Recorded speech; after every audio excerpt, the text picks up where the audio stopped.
What's up, guys? I'm Cope. And Matt. Sorry. And we have for the first time ever, we're gonna try it out. We're gonna do wrestling pay-per-view reviews. So we're starting at the beginning of the year, 2016. Like I said, it's a new us. So we have our review on the Royal Rumble. And first off, I'm just gonna say thank God. I'm not gonna say anything yet, but thank God. All right. So we're gonna go down the card. First matchup was Ambrose versus Owens for the Intercontinental in the Last Man Standing match. What did you think of that? It was a pretty good match. And Ambrose and Owens always put on a good match. Yeah, it was good. They had a lot of good table spots, to be honest.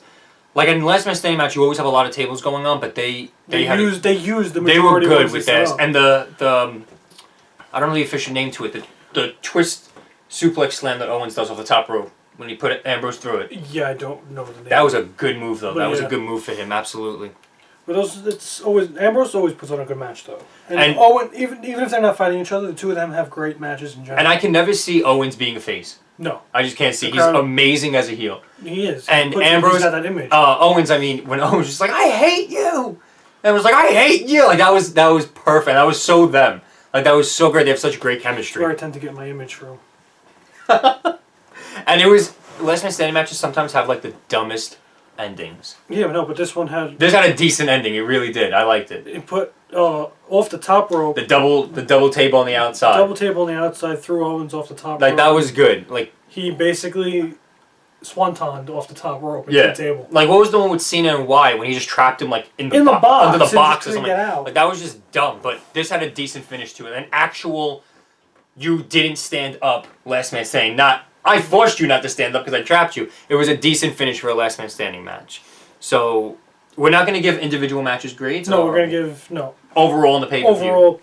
But what we're going to do special for the Royal Rumble, because the Royal Rumble is so impactful on its own, is the pay-per-view itself is going to get a grade. And then the Royal Rumble itself... You want to do it at the end, or just every other match together, then the Royal Rumble together? We'll do all the matches and then grade it.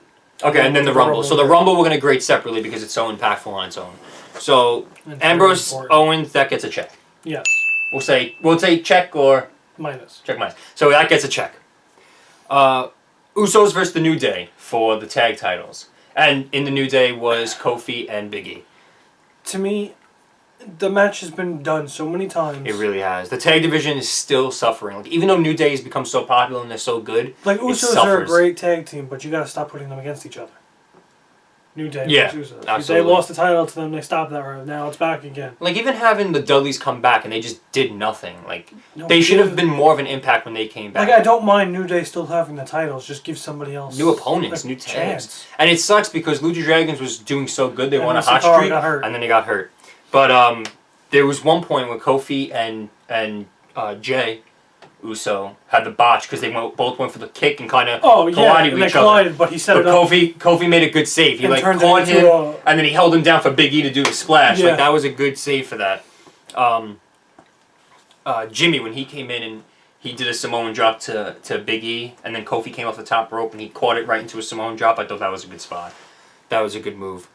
And overall, I thought it was a good ending to the match. No, yeah, it was. You know, I'm just tired of seeing... No, definitely. I'm tired of seeing those opponents, but the finish with Big E tagging in but staying outside for a second and him just beating the crap out of Kofi. And then he caught him for the big ending. Like, that was a good finish, but they got to start giving new opponents to the New Day, to be honest with you. So that match gets a check. It's okay. Aside from the people in the match, it was a good match on its own. Next, we had Del Rio versus Kalisto for the U.S. title. What do you think of that? Like, alright, I'm happy we have a new champ, but it's not who we want to see as a champ. Why? You don't like Kalisto? It just seems to me they're setting up him as like Rey Mysterio. Totally. They even do moves like Rey Mysterio. Like, with Rey Mysterio, they used to always throw him under, and he used to always do the belly slide right in the ring. They did the exact same thing tonight with Kalisto. Like, alright, it's good that Del Rio's not champ, but I want somebody who's more of an impact as a single wrestler. They're trying to get him there. Then what? They're not a tag team anymore? Sin Cara comes back and it's over? There goes another tag division. What I did notice was there were a lot of botches from Kalisto. Oh, but always. There were a lot from him tonight. Like that, and they were noticeable botches. They were. And that just got me nervous because I was like, that hurts your overall, not our grade, but the overall grade of your match. Yourself. Yeah, like that I didn't like. What I didn't like also... And you're a champ now. Like, they're really pushing him as the new Rey Mysterio only because what did Del Rio try to do the whole match? Unmask him. Why are you trying to unmask Kalisto? No one gives a shit. Like, with Mysterio, the big thing was, like, he always had the mask. He was also... No one ever knew what he looked like, and even though people didn't know what he looked like because it happened before. But, and like, the big thing was always unmasking. They even had the match... I forgot against who, where if he lost, he would have to take the mask off. Like, that was one of his things. But Kalisto, no one cares that he has a mask on. Like, why are you trying to mask him? No one gives a shit. But, I'm happy Kalisto won. Yeah. To be honest. I just hope this time they let him hold it. Like, let him hold it. No, because then if he loses, then it's just going to keep going back and forth, back and forth. Yeah, but, like, they gave it to him, and SmackDown, the next night, he lost it. Yeah, but that was because... I don't care who interfered. He still made him lose it. Like, and now he won it again. So hopefully this time they let him keep it. Next... Oh, that match gets a check. Okay. After that, we have Charlotte versus Becky Lynch for the Divas title. Becky is the love of my life. If you're watching, I love you. And he's Irish, too. Hearts. To me, weird match. They both know how to wrestle, but I feel like against each other... They don't know how to wrestle each other. Yeah. Like, I even have in my notes, they seem to be out of sync for most of the match. Like, they weren't reading each other the right way. They kept fucking things up. Like, I've seen Becky in a match. I've seen Charlotte in a match, separately with other people. And they know... Charlotte seems a little sloppy sometimes. I think it's also, and not to make fun or anything, but I think it's also her size. Yeah. Like, her lengthiness and her long ass legs. Like, are short. Right, so for her to fight them, sometimes it might be awkward for her, but... So that might be especially against Becky, because Becky's tiny. I actually walked out of the room for this part and I missed it, but you said Ric Flair kissing Becky. Yeah, it was interference. Becky was... they were outside the ring, and Rick did his, little thing. He was like, woo! Woo! I was just like, what the fuck? And Becky was like shocked and went over and just slapped him. And then his reaction was classic Ric Flair, where it's over-exaggerated to the top. And he was like... And what part I didn't like was Becky almost had the match won. And Rick took his suit jacket off his blazer and threw it in the ring. And it got caught. It got caught on her face. It was one of these.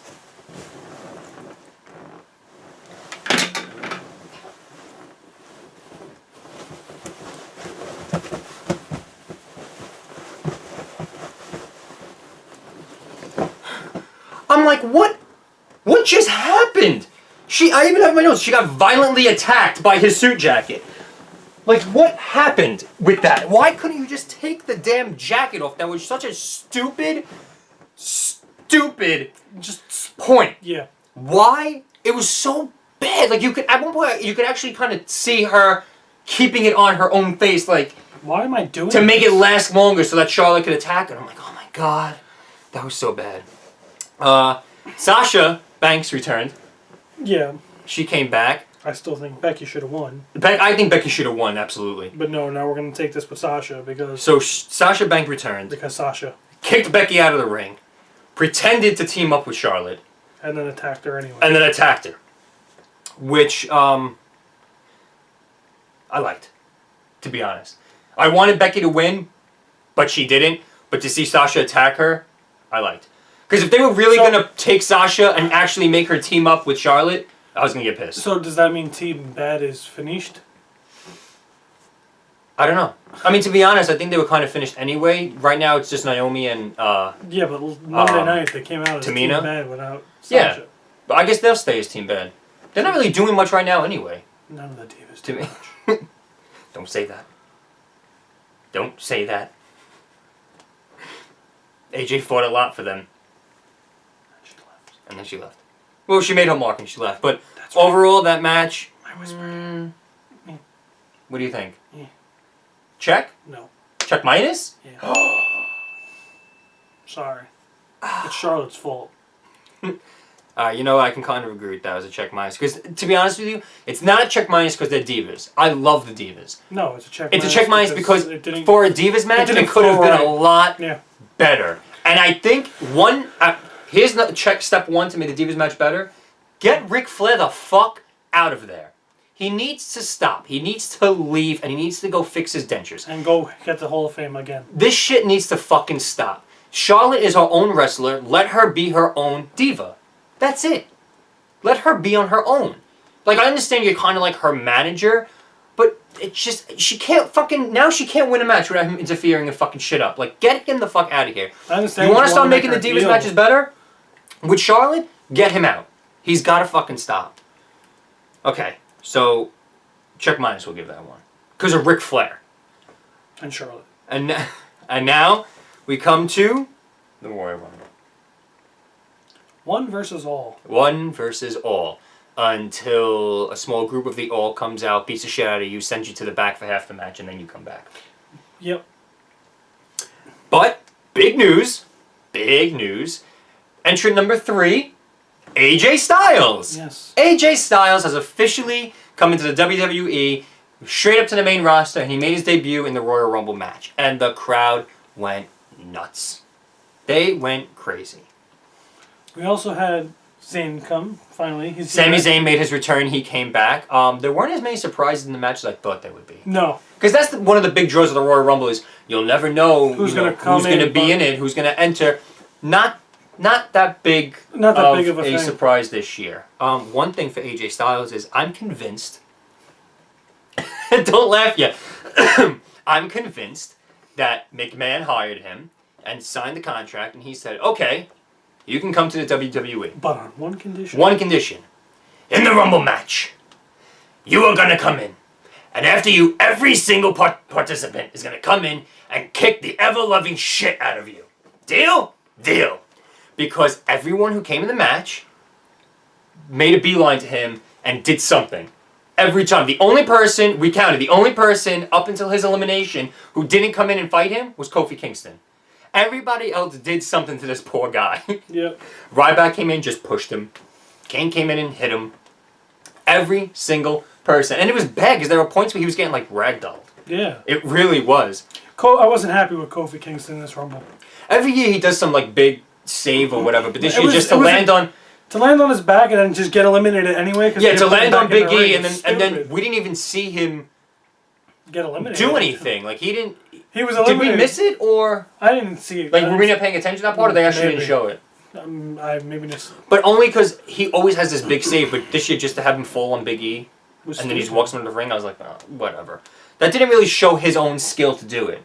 You know, he's always done crazy saves in the Rumble. He's always done crazy moves in the Money in the Bank. But nothing really happened this year with him. The other thing I want to say is our Truth segment was fucking stupid. That was so dumb. I don't care if he's the funny guy or they use him for the humor. That was so bad.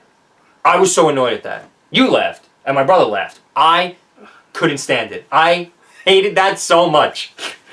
It was funny. But it was. He ran to the ring, grabbed the ladder, set it up, went to the top, and said, "Hey, where's the briefcase?" You know what was funny to me? When he came out and said he was in the Money in the Bank. And he goes, "I'm going to win it." And then Kane's like, "You're not even in it." He's like, "Oh, I'm sorry." That one to me was funny. Because that seemed more like it was a more... Obviously it was a setup. Obviously they set it up. But it was a more natural joke. It was more natural humor. Like, oh shit, he thought he was in it. He's not. But to actually have him run down the ramp, grab a ladder, run in, and put it up, and climb it. You ever wonder if like that's his own thing? Like that's what he wants to do? Well, then I feel bad for him, because that was fucking terrible. I did not like that at all. But, that's all my notes. I stopped at our Truth. And now we get to the really important part. Oh, I'm sorry. We didn't give the rest of the pay-per-view an overall grade. B. A B? What the fuck? How can we give every match a check except the Divas and it's only a B? B+. Okay. Alright, B+. And now we get to the big important part of the Rumble. One versus all. Excuse me. Reigns made a comeback at what? Number 20... Sheamus was 29. He came out and punched the shit out of him. First, Reigns got the shit beat out of him, took it to the back, and then we didn't see him again. Right. But he came out, and we knew... Right from there, you knew people weren't going to be happy. Oh my god. The crowd was pissed as soon as he left. And everything was going okay. They booed when AJ got eliminated.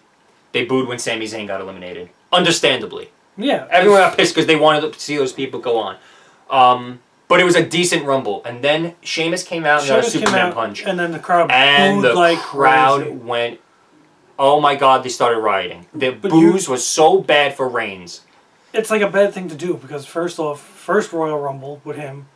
Last year's was a disaster. They hated it. Oh my God. Now you're doing it again, booking Reigns. And you don't listen to the crowd. Like, I know you're not supposed to really listen to the crowd, but whatever. But to hear that... Wait, who listening to the crowd? WWE is a creative thing. Oh, the crowd... They should be listening to the crowd. Not always, because then it turns things evil. But, like, as soon as you hear the crowd going against Reigns, stop what you're doing. Yeah, that was...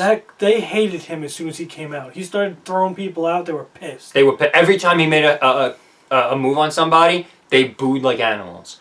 So... I mean... You were nervous like oh crazy. my God, I was at the edge of my seat. I was like, they can't let him win. They can't. I mean, he's my number one favorite guy in wrestling right now is Roman Reigns. I am the head of the Roman Empire, and I wanted him to lose. I needed him to lose because they were going to boo him out of the arena. They were going to burn the fucking place down. So thank God, number 30 was Triple H. Thank God. But you were still worried. I was still nervous because I was like, they're gonna bring Triple H in, and then something's gonna happen, and Reigns is gonna fucking win, and it's gonna be a disaster. But thank God, it ended up Triple H eliminated Reigns, and with the final two with Triple H and Dean Ambrose, and the crowd loved it. The crowd was really behind Dean Ambrose on that one. But in the end, Triple H won, and he's the new WWE World Heavyweight Champion, and I'm happy with that. Yes, I am, because I couldn't see Reigns winning again. He's my favorite guy, but he needed to lose this match, or they were going to hate him forever. The other thing I was surprised at is I would have been okay with Lesnar winning, but he got eliminated by the Wyatt family. Yeah, they're going to set that up for Wyatt versus Lesnar for WrestleMania. I don't know. I don't know if I see that being a good match. Only because everybody gets destroyed by Lesnar. And Wyatt is by no means the strongest person he's ever fought. But he's got his goons. Really? That's what WrestleMania's going to be? A 4-on-1 beatdown? I don't know. That's what they're saying that might happen at Fastlane. With Lesnar? Handicap, yeah. Oh, shit. But overall, I have to say, honestly, I was okay with Triple H winning. And thank God they saved it from Reigns getting fucking killed on his way out. So our overall grade for the Rumble match itself? A+. A+? That wasn't that far. We had no surprises. Yeah, there were a couple surprises. Can we drop it to an A? No. What do you mean no? We're doing a single grade on this and you're going to fight? Yeah. If we already give this an A+, what are the rest of the pay-per-views going to be? They can't all be A+. They can't all be A+. Alright, fine, it's an A. Fine, hey, whatever, okay. Because you're an A. So, the Royal Rumble as a pay-per-view with all the other matches gets a, what we say, B. Yes. A B. And the Rumble as a match gets an A. If Roman Reigns would have won, it was going to get an F. But he didn't, thank God. So that was our review on the Royal Rumble. And next month we will be doing a review on Fastlane. Yes. So until then, I'm Cope. Matt. We'll see you next time, guys. Later.